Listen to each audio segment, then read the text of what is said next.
ஒரு புத்தகத்தின் 2 பக்கங்கள் என்கிற தலைப்பின் கீழ் உங்களை சந்திப்பதில் மிகுந்த மகிழ்ச்சி அடைகிறேன். 4 வேதங்களின் நாயகர் இயேசுவே என்ற புத்தகத்தில் 2 பக்கங்களை நாம் கற்றுக்கொள்ள இருக்கிறோம். இந்த உலகில் பல மதங்கள் உள்ளன. மதங்கள் தெய்வ நம்பிக்கைகளையும் அவைகளை வழிபட வேண்டிய முறைகளையும் சம்பிரதாயங்களையும் சொல்லப்போனால் கலாச்சாரத்தையும் கூட கற்றுக் கொடுக்கின்றன என கூறலாம். மதங்களை தெய்வங்கள் உண்டாக்கவில்லை, மனிதர்களே உண்டாக்கினார்கள். மதங்கள் போதிக்கும் தெய்வ நம்பிக்கைக்கு ஆணிவேர் வேதங்களும் வேதாந்தங்களும் உபனிஷத்துக்களும் பிரமாணங்களும் ஆரண்யங்களும் புராணங்களுமே. இந்த மதங்கள் ஜனங்களுக்கு வாழ வேண்டிய வாழ்க்கை நெறியையும் கடைபிடித்து ஒழுக வேண்டிய நீதி அறநெறியும் போதித்தன. காலப்போக்கில் அது பல மூட நம்பிக்கைகளையும் கண்மூடித்தனமான பழக்க வழக்கங்கள் சம்பிரதாயங்களையும் உருவாக்கியும் விட்டது. துரதிர்ஷ்டமே. இந்த தெய்வ நம்பிக்கையை மத சம்பிரதாயங்கள் கலாச்சாரங்களை முதலில் மனிதருக்கு போதிப்பது அவனை பெற்ற தாயே.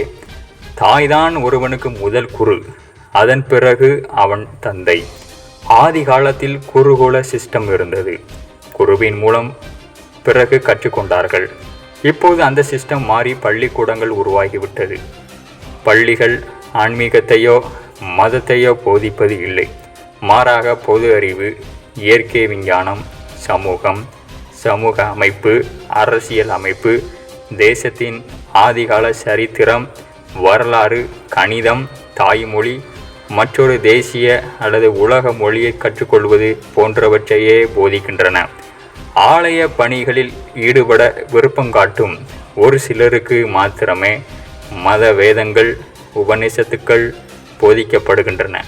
அதையும் சமஸ்கிருத மொழியில் கற்பிக்கப்படுகிறது. சமஸ்கிருத மொழி ஒரு வழக்கு மொழியாக இல்லாமல் போனதால் அந்த மொழியில் கற்பிக்கப்படுவதின் உட்பொருளை தெரிந்து கொள்ளாமலேயே அவைகளை அப்படியே மனப்பாடம் செய்து அதை வழிபாட்டில் பயன்படுத்துகின்றனர். அதனால் தெய்வ நம்பிக்கைக்கு ஆதாரமான வேதங்கள் என்ன கூறுகின்றன, எந்த தெய்வத்தை அவைகள் சுட்டி காட்டுகின்றன என்பதை அறியாமலேயே மக்கள் பரம்பரையாக தொழுது கொள்கின்றனர்.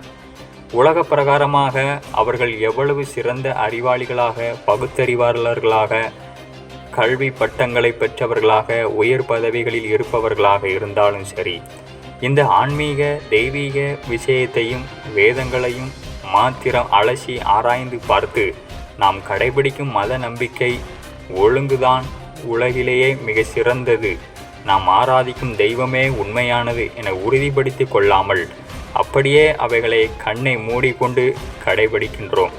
வேத பாடசாலைகள் மிக மிக குறைவு, அதில் சேருபவர்களும் மிக சிலரே. கிறிஸ்தவத்திலும் இஸ்லாத்திலும் வேத வாசிப்பு, வேத போதனை, அதன் கடைபிடிப்பு வலியுறுத்தப்படுகிறது. அதே போல சீக்கிய மதத்திலும் புத்த மதத்திலும் கூட செய்கின்றனர். ஆனால் இந்தியாவில் மிக அதிகமாக வாழும் இந்து மதத்தைச் சேர்ந்தவர்களும் அவர்களின் தெய்வ நம்பிக்கைக்கு ஆதாரமாக இருக்கக்கூடிய நம்பிக்கையிலேயே அவனுடைய ஆன்மீக வாழ்க்கை ஓடிவிடுகிறது.